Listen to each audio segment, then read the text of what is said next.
प्रिय मित्रों, कौन था भीमासुर? उसमें ऐसी कौन सी शक्ति थी जिससे उसने भगवान विष्णु को भी बंदी बना लिया था? आखिर वह क्या कारण था जिसकी वजह से भगवान विष्णु को इतना झेलना पड़ा? नमस्कार दोस्तों, आप देख रहे हैं संपूर्ण ज्ञान का केंद्र बिंदु स्पिरिचुअल ज्ञान भक्ति चैनल। चलिए अब करते हैं ज्ञान की बात। प्रिय दोस्तों, हिंदू धर्म में पौराणिक ग्रंथ शिव पुराण के अनुसार जब लंका में राम और रावण के मध्य युद्ध छिड़ा हुआ था, इस दौरान सह्याद्री पर्वत पर राजा भल्लाटक से युद्ध में सहायता के लिए मिलने आए कुंभकर्ण की भेंट राजकुमारी कर्कटी से हुई। उसकी सुंदरता से वह मोहित हो गया और उससे विवाह कर लिया।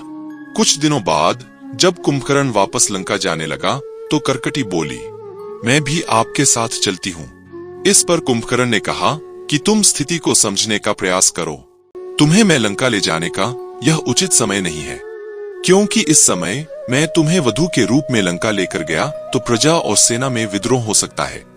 उनके मन में यह बात आ सकती है कि जब हम युद्ध की भीषिका में जल रहे हैं तो राज परिवार विवाह का उत्सव मना रहा है।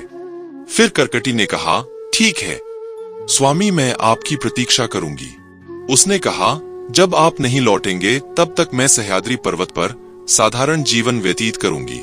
उसके बाद शीघ्र लौट आने का वचन कुंभकर्ण ने दिया था, वह कभी पूरा ना हो सका। कुंभकर्ण की मृत्यु के पश्चात कर्कटी के गर्भ से भीम नाम के पुत्र का जन्म हुआ। कर्कटी ने अपने पुत्र को देवताओं से दूर रखने का फैसला किया और मन ही मन में यह प्रतिज्ञा ली कि भीम को राक्षस जाति का भविष्य बनाकर महाराज कुंभकर्ण की हत्या करने वाले राम और लक्ष्मण से अवश्य प्रतिशोध लेंगे। इस प्रकार अपने प्रतिशोध को पूरा करने के लिए कर्कटी ने अपने पुत्र को बचपन से ही युद्ध की शिक्षा देना प्रारंभ कर दिया। एक दिन भीम ने कहा, माते तुम मुझे हमेशा युद्ध कला सीखते ही क्यों रखना चाहती हो? मुझे आखेट के लिए क्यों नहीं जाने देती? इस बात पर कर्कटी कहती है, पुत्र तुम्हारा जन्म इस कार्य के लिए नहीं हुआ है। आज मैं तुम्हें उस सत्य से अवगत कराती हूँ जो मैंने अब तक तुमसे छुपा रखा था। तुम्हारे ज्येष्ठ काका श्री लंकेश्वर रावण ने पृथ्वी लोक के अलावा स्वर्ग लोक एवं समस्त ग्रहों पर अधिकार किया था, किंतु भगवान विष्णु के अवतार कहे जाने वाले अयोध्या के राजा राम और उनके भाई लक्ष्मण ने तेरे ज्येष्ठ पिता श्री और पिता कुंभकर्ण सहित पूरे राक्षस कुल का अंत कर दिया था। मैंने तुम्हें इसी प्रतिशोध का बदला लेने के लिए देवताओं की दृष्टि से बचा रखा है, इसलिए मैं तुम्हें हर समय युद्ध शिक्षा के लिए प्रेरित करती हूँ। इतना सुनते ही भीमासुर वन में घूमकर राक्षसों को एकत्रित करने लगा। राक्षसों की एक सेना तैयार कर भीमासुर अपनी माता कर्कटी से आशीर्वाद लेकर श्री राम से युद्ध करने के लिए निकल ही रहा था कि तभी नारद जी प्रकट हुए और बोले, रुको भीमासुर, इतनी कम सेना और कुछ शस्त्रों के प्रशिक्षण के बल पर तुम अपना संकल्प कभी पूरा नहीं कर सकते हो। भीमासुर बोले, आपका कहने का क्या तात्पर्य है महर्षि नारद?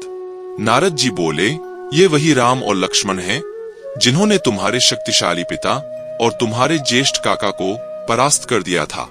फिर तुम उन्हें इतनी आसानी से कैसे हरा सकते हो? इस पर भीमासुर कहते हैं कि मुझे क्या करना चाहिए महाराज?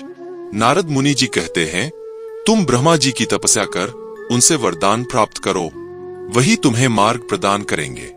नारद जी की बातें सुनकर भीमासुर ब्रह्मा जी की तपस्या करने लगा और कुछ समय बाद ब्रह्मा जी प्रकट हो गए और बोले, हे वत्स, तुम्हारी तपस्या से हम प्रसन्न हुए और अपना इच्छित वरदान मांगो।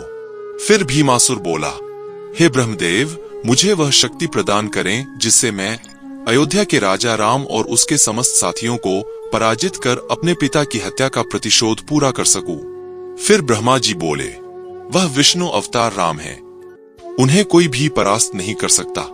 ऐसा वरदान मांगना व्यर्थ है, कोई और वरदान मांगो पुत्र। इसके बाद भीमासुर बोला, हे ब्रह्मदेव, फिर मुझे तीनों लोकों के साम्राज्य के साथ एक ऐसी शक्ति का वरदान दे जिसकी कभी किसी के साथ तुलना न की जा सके, जो अतुलनीय हो, अपराजित हो।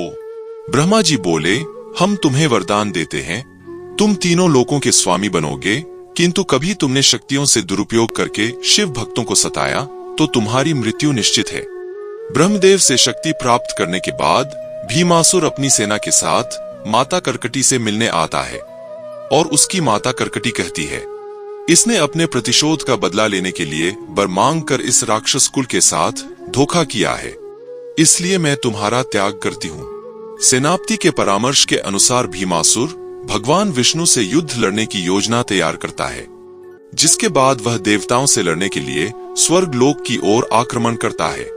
वैसे ही इंद्रदेव समेत सारे देवता सृष्टि के पालनहार भगवान विष्णु के पास आते हैं और बोले, ब्रह्मा जी का वरदान पाकर भीमासुर राक्षस अत्यंत बलशाली हो गया है। आप हमारे सम्मान की रक्षा करते हुए उस दुष्ट का नाश कीजिए। उसी समय भीमासुर अपनी राक्षस सेना सहित वहां पहुंच जाता है। भीमासुर देवताओं पर हंसकर बोला, इन कायर देवताओं की रक्षा करने आ ही गया विष्णु, और ललकारने लगा, क्या तुमने भी कायर देवताओं की तरह हार स्वीकार कर ली विष्णु? विष्णु जी ने उसकी चुनौती स्वीकार कर ली और उन्होंने शर्त रखी कि यह युद्ध केवल तुम्हारे और मेरे मध्य होगा। अगर तुम जीते तो स्वर्ग तुम्हारा, और अगर जीत नहीं हुई तो तुम्हें इंद्रलोक छोड़कर वापस जाना पड़ेगा। भीमासुर ने चुनौती स्वीकार कर ली। इसके बाद पालनहार भगवान श्री हरि विष्णु और अतुल्य शक्ति से समृद्ध भीमासुर के मध्य कई दिनों तक घोर संग्राम हुआ।